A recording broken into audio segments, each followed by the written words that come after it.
नमस्कार दोस्तों, मैं अनिल कुमार आपके अपने YouTube चैनल एजुकेशन सरोवर में बहुत बहुत स्वागत करता हूं। आज हम भौतिक विज्ञान के बारे में डिस्कशन करेंगे।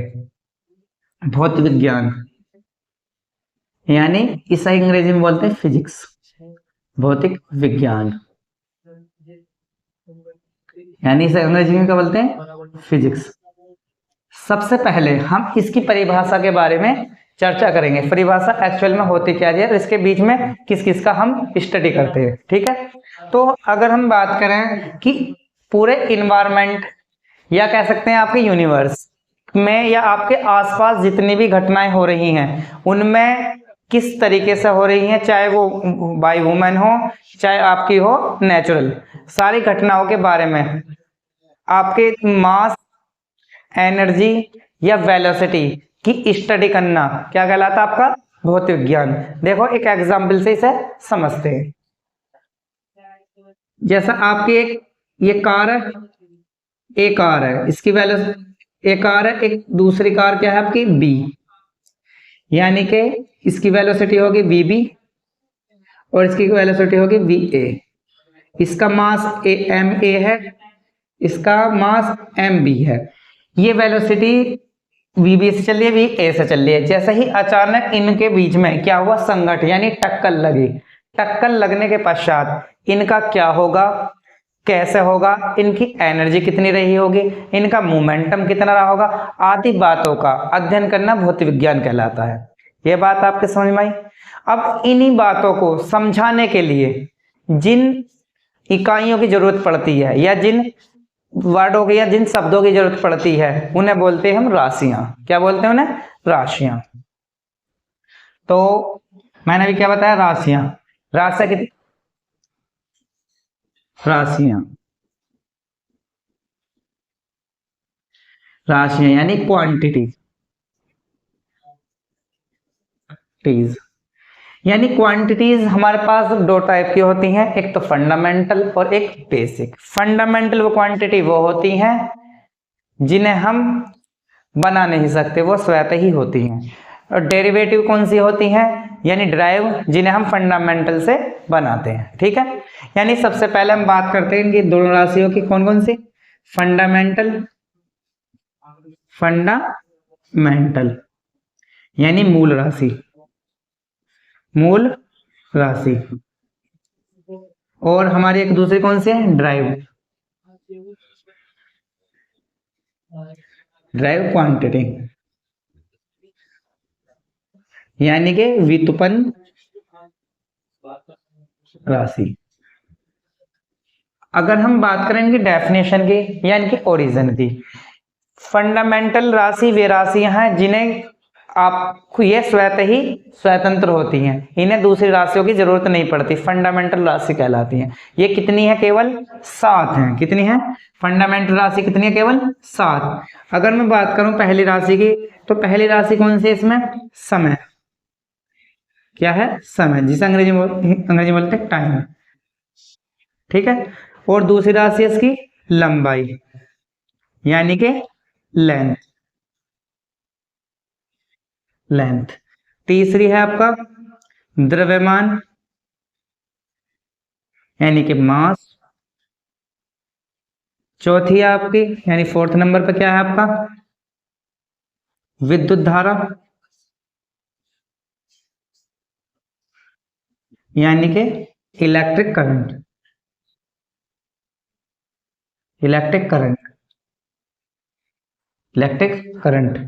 नंबर 5 पे है आपका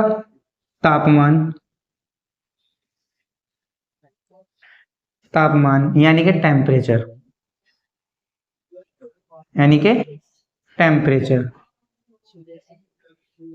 शॉर्ट में लिख देते हैं।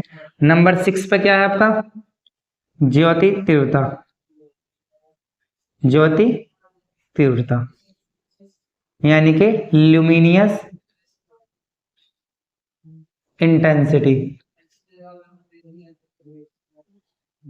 यानी। और नंबर 7 पे क्या है? पदार्थ की मात्रा यानी कि क्या है इसका मतलब? Amount amount of substance, substance यानी कि अगर हम बात करें मूल राशि यानी फंडामेंटल, अगर हम इसे एग्जाम्पल से समझते हैं, बच्चों को प्रॉब्लम होती है फंडामेंटल से। देखो अगर इसकी बात करें, जैसे आपके पास मिट्टी है, मिट्टी क्या फंडामेंटल, आप मिट्टी को किसी भी तरीके से नहीं बना सकते, ये आपका फंडामेंटल है। वाटर क्या है, यानी कि जल, आपका ये फंडामेंटल है। लेकिन जैसे ही हम फंडामेंटल को इकट्ठा कर कर एक या दो, एक या एक से अधिक, क्या बनती है हमारी डिराइव यानी व्युत्पन्न। जैसे आपने मिट्टी की और जल को इकट्ठा करा, मठ बना, और मठ को इकट्ठा करने के बाद ईंट, और ईंट, ईंट से दीवार, दीवार क्या होगी, एक ड्राइव होगी, किसकी, फंडामेंटल यूनिट्स की। कौन कौन सी, वाटर और आपकी सोइल यानी मिट्टी। यानी कि फंडामेंटल का मतलब है जिसे हम किसी भी तरीके से बना नहीं सकते, वो स्वतः स्वतंत्र होती हैं, यानी खुद ही आजाद होती हैं अपने आप में। ठीक है, ये कितनी होती हैं, 7, जो मैं आपको सामने लिख दी है और समझा भी दी है। ठीक, अब आते हैं ड्राइव, यानी कि जो 2 या 2 से अधिक फंडामेंटल राशियों को मिलकर बनती हैं। जैसा कि अगर मैं बात करूं, इसका पहला ही एग्जाम्पल है आपका चाल, क्या है, चाल। तो चाल बराबर क्या होता है आपका, यानी चाल को इंग्लिश में बोलते हैं स्पीड, क्या बोलते हैं, स्पीड। तो यानी दूरी बटे समय, यानी distance upon time, upon time. आप ये बताइए हम इसे ड्राइव क्यों कह रहे हैं, यानी व्युत्पन्न क्यों कह रहे हैं, क्योंकि मैंने बताया कि डिस्टेंस भी क्या है आपकी फंडामेंटल है, और टाइम भी क्या है इसका फंडामेंटल है। तो ये दो फंडामेंटल को मिलकर क्या बनी है, ये स्पीड। ये बात आपके समझ में आई। अब ऐसे ही आपके पास दूसरी, आपका क्या कह सकते हैं, दूसरा है आपका त्वरण, त्वरण कह सकते हैं। आपके पास क्षेत्रफल है, त्वरण यानी एक्सेलरेशन शॉर्ट में, यानी कि वेग अपॉन समयांतराल, यानी समय, एक तरीके से समयांतराल यानी समय होगा, यानी वेलोसिटी अपॉन टाइम, टाइम। तो इसका मतलब क्या है, त्वरण और चाल, ये क्या है आपकी ड्राइव, क्योंकि ये 2 या 2 से अधिक फंडामेंटल क्वांटिटी को मिलाकर बनी है, तो ये हम इसलिए क्या है, ये ड्राइव। ये बात आपके समझ में आई। अब हम इन्हें मेजरमेंट कैसे करते हैं, भाई चाल है, चाल को हम किलो में नहीं नाप सकते, और आपका मास है उसे आप मीटर में नहीं नाप सकते। इनको मेजरमेंट करने के लिए जिन क्वांटिटी या जिन इकाइयों की जरूरत पड़ती है उन्हें बोलते हैं उनका मात्रक। ये बात आपको समझ में आई। अब हम इनके मात्रक के बारे में समझते हैं, इनके मात्रक क्या होते हैं। ठीक है, तो मात्रक भी आपके टू टाइप्स के होंगे, कौन कौन से, फंडामेंटल और ड्राइव। क्यों, फंडामेंटल राशि को मापने के लिए फंडामेंटल मात्रक, ठीक है, यानी कि यूनिट्स, यानी कि जितनी भी आपकी भौतिक राशियां हैं उन्हें मापने के लिए जिन इकाइयों की जरूरत पड़ती है उन्हें उनके क्या कहते हैं, मात्रक। देखो ये है आपके मूल राशि यानी फंडामेंटल, ये है उनके मूल मात्रक, मूल मात्रक। ये बात आपके समझ में आई। तो अगर मैं बात करूं आपसे, सबसे पहले बात करते हैं किसकी, समय की। समय यानी कि टाइम, और टाइम को किस में नापते हैं आप, टाइम को नापते हैं आप सेकंड में, किसमें, सेकंड, यानी कि सेकंड। सेकंड क्या हुआ इसका मूल मात्रक, यानी मेजरमेंट करने के लिए इसकी इकाई होगी क्या, सेकंड। अगर हम बात करें द्रव्यमान की, यानी कि मास, मास को किस में नापते हैं, केजी में, यानी किलोग्राम। ठीक, अगर हम बात करें लंबाई यानी कि डिस्टेंस, या कह सकते हैं हम लेंथ, क्या है, लेंथ, लेंथ को इसमें नापते हैं मीटर, ठीक है, किसमें, मीटर में। ओके, फिर इसके बाद को और क्या था आपका, तापमान, तापमान यानी कि टेम्परेचर, इसे किस में नापते हैं? केल्विन या सेल्सियस। ओके। और इसके बाद पदार्थ की मात्रा,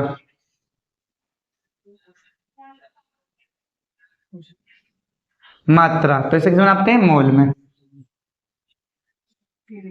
मोल यानी कि मोल, कोई दिक्कत? और इसके बाद विद्युत धारा,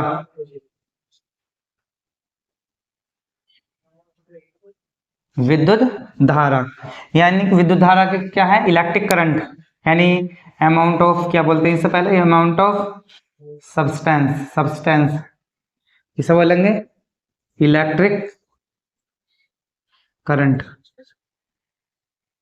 इलेक्ट्रिक करंट इसे किसे नापते हैं? एम्पियर में, यानी कि एम्पियर। अब इसके बाद है ज्योति तीव्रता, ज्योति तीव्रता यानी कि ल्यूमिनियस इंटेंसिटी,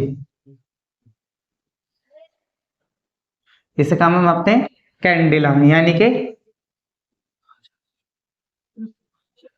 यानी इसे सीडी से प्रेजेंट करते हैं। तो ये क्या हो गया इनके? ये फंडामेंटल क्वांटिटी और ये फंडामेंटल यूनिट्स है। ये बात आप समझ में आ गई। लेकिन क्वेश्चन ये उठता है कि हर जगह हम फंडामेंटल जो सेम है वो यूज करेंगे। जैसे एग्जाम्पल के तौर पे क्या है, यानी कि आप अपनी लंबाई किस में नापते हैं? सेंटीमीटर में। आप खेत की लंबाई नापते हो आप मीटर में, लेकिन अब सड़क की लंबाई नापते हो आप किलोमीटर में। इनकी यूनिट्स अलग अलग कैसे हैं? तो इनके आधार पर इनके कंसेप्ट बनाए गए, क्या बनाए गए? सिस्टम बनाए गए। वो कितने प्रकार के थे? वो 3 सिस्टम बनाए गए। कितने टाइप के? 3 सिस्टम। ये बात आपके समझ में आ गई? कितने सिस्टम बनाई गई हैं? 3 सिस्टम, यानी 3 पद्धति बनाई गई जिससे कि आपके बीच में किसी तरीके का मतभेद ना हो नापने में। ठीक है, तो 3 सिस्टम कौन कौन से हैं? यानी कितने सिस्टम है? सिस्टम यानी पद्धतियां। पद्धतियां कैसे बनाई गई हैं भाई? छोटी, बड़ी और बड़ी। यानी कि कहने का मतलब मेरे है, किसी भी क्वांटिटी कितनी भी छोटी हो सकता है, कितनी बड़ी हो सकती है, उसे नापने के लिए अलग अलग यूनिट्स की आवश्यकता होती है, कभी छोटी की कभी बड़ी की। तो उनके मापने के लिए सिस्टम बनाए गए कितने? 3। कौन कौन से?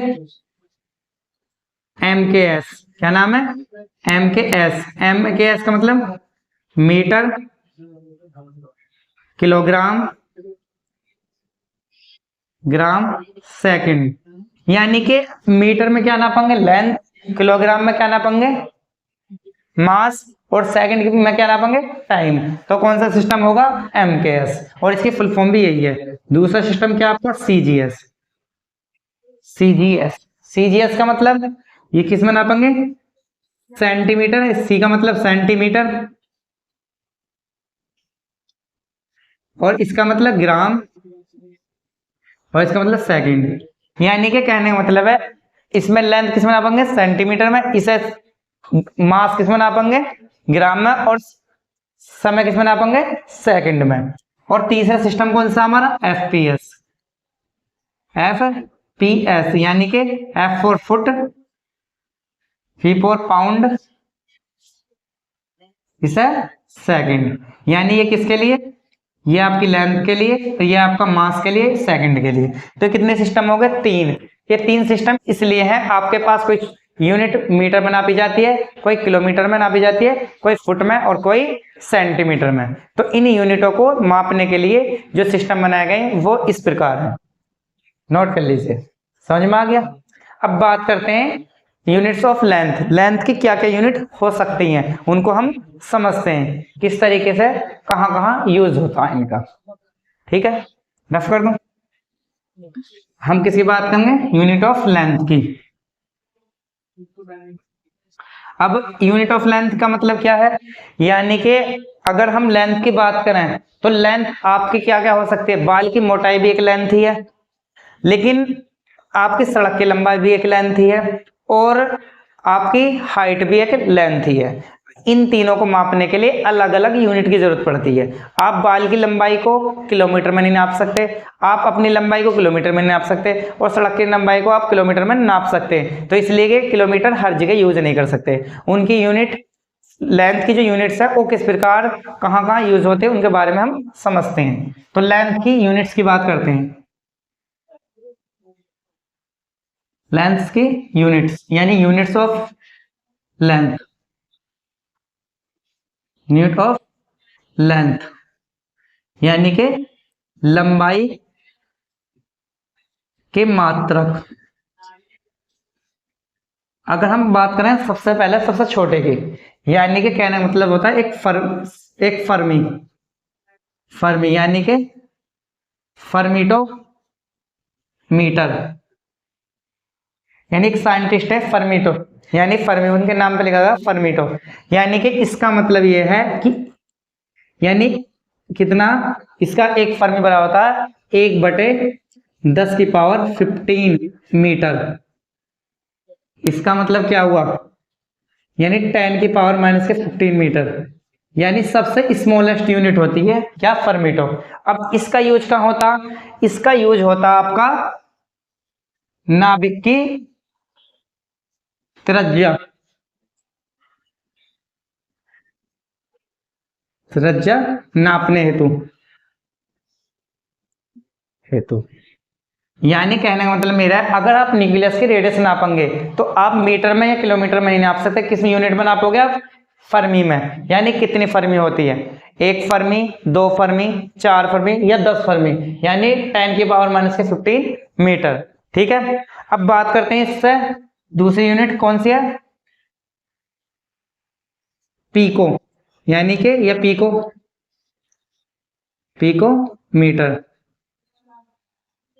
ठीक है, इसके ये कितने होता है, 1/10⁻12 मीटर, यानी कि कितना होगा 10⁻12 मीटर। या इसकी लेंथ हम किस में नाप सकते हैं, फर्मी में या पीको में भी नाप सकते हैं, या इसका यूज करते हैं एटम की रेडियस, एटम की रेडियस नापने के लिए किसका यूज करते हैं, पीकोमीटर का या एंगस्ट्रॉम। एंगस्ट्रॉम भी लिख लेते हैं, एक एंगस्ट्रॉम बराबर था 1/10⁻10 मीटर, यानी कि 10⁻⁻10 मीटर। इनका यूज कहाँ करते हैं हम, यूजेस यानी कि radius of atom, radius of atom यानी परमाणु की त्रिज्या मापने में, परमाणु की त्रिज्या नापने में।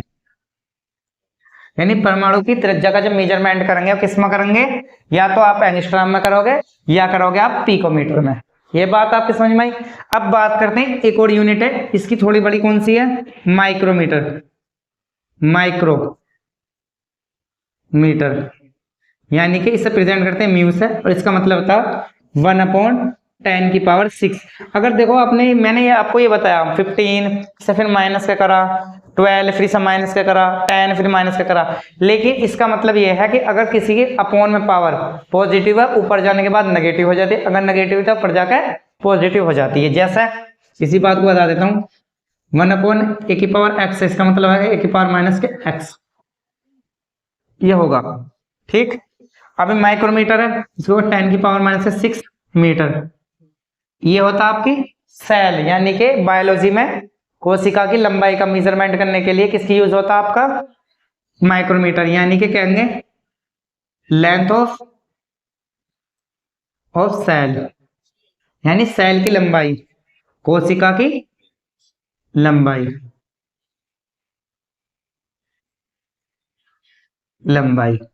यानी कोशिका की लंबाई, कोशिका कितनी लंबी है उसे किससे मेजरमेंट करते हैं, आपको किसका करते हैं मेजरमेंट, उसका करते हैं माइक्रोमीटर से। या बाल की मोटाई किसमें करते हैं, माइक्रोमीटर से। ठीक है, अब बात करते हैं एमएम, यानी कि कितना होगा, 1/10⁻⁻³ मीटर। इसका यूज कहां पर होता है, आप जनरली जानते हो इसका यूज क्या होता है आपका, एमएम का तार की मोटाई, यानी थिकनेस ऑफ वायर, यानी तार की मोटाई मापने के लिए किसका यूज करते हैं हम, mm का, यानी कि मिलीमीटर। इसे क्या बोलते हैं, मिलीमीटर, मीटर, शॉर्ट में mm। ये आपके समझ में आया, इसे नोट कीजिए और स्क्रीनशॉट ले लीजिए, ठीक है। अब इससे आगे बढ़ते हैं, इसकी और भी यूनिट्स है जो हम यूज करते हैं।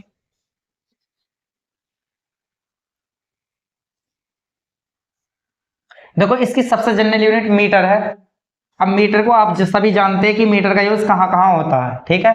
और फिर इसके बाद यूनिट लेते हैं हम किलोमीटर में। क्या लेते हैं, किलोमीटर। किलो का मतलब होता है 1000 मीटर, यानी कि 1000 को कहते हैं 10⁻³ मीटर। देखो अगर किसी के पास ये पावर्स नहीं आती तो आप समझ लीजिए, जेट 1000 है, 1000 को 10 × 10 और पावर्स ऐड हो जाती है, कितनी हो जाएगी 1/3, ठीक है। और इनका यूज कहाँ होता, सड़क की लंबाई। आपने देखा होगा कि आप हापुड़ या किसी आप एक शहर से दूसरे शहर में जाते हैं तो उसकी लेंथ किस में नापी जाती है, किलोमीटर में। सड़क की लंबाई, लेंथ ऑफ, किसके मेजरमेंट करने पर, सड़क की, यानी कि length of road, length of वे कह सकते हैं, रास्ते की लंबाई, या ठीक है। अब इसके बाद होता, आपने सुना होगा क्या, एक लाइट ईयर, यानी प्रकाश वर्ष, प्रकाश वर्ष यानी लाइट ईयर। ये बहुत बड़ी यूनिट है। कितना होता, लाइट ईयर 9.46 10⁻15 मीटर। अब इसका यूज क्या होता, इनका यूज जितने भी आपके पास स्पेस में, यानी कि जितने भी आपके पास अंतरिक्ष में या सौर मंडल में, हमारे सौर परिवार में जितने भी ग्रह हैं उनके बीच की डिस्टेंस मापने के लिए, यानी उनके बीच की डिस्टेंस को मेजरमेंट करने के लिए किसका यूज होता, प्रकाश वर्ष। यानी प्रकाश वर्ष का मतलब यह है कि एक वर्ष में प्रकाश की किरण से चली गई कुल दूरी, उसे बोलते हैं प्रकाश वर्ष। किसमें किनका यूज क्या होता, ग्रहों की बीच की दूरी,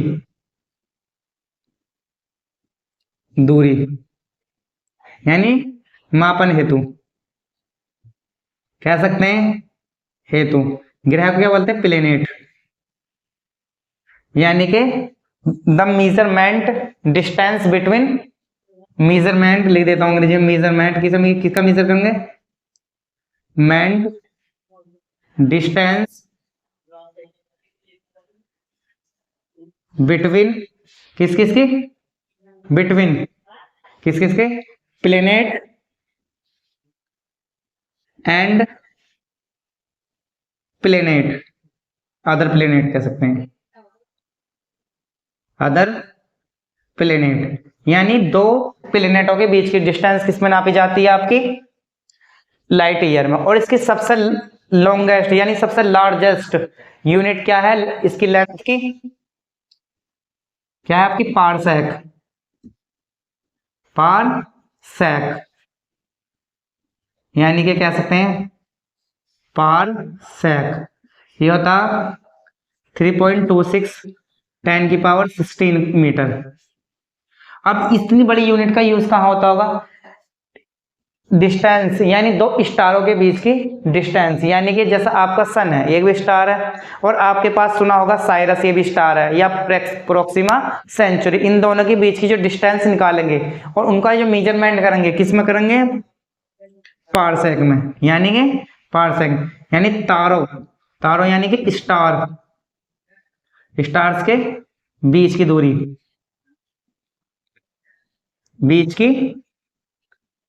दूरी, मापन हेतु, ठीक है। देखो इसमें हमने डिस्टेंस यानी कि दूरी की सबसे स्मॉलेस्ट यूनिट यानी फर्मी और सबसे लार्जेस्ट यूनिट यानी कि पारसेक के बारे में आपको समझाया। आपको वीडियो कैसी लगी, सब्सक्राइब कीजिए और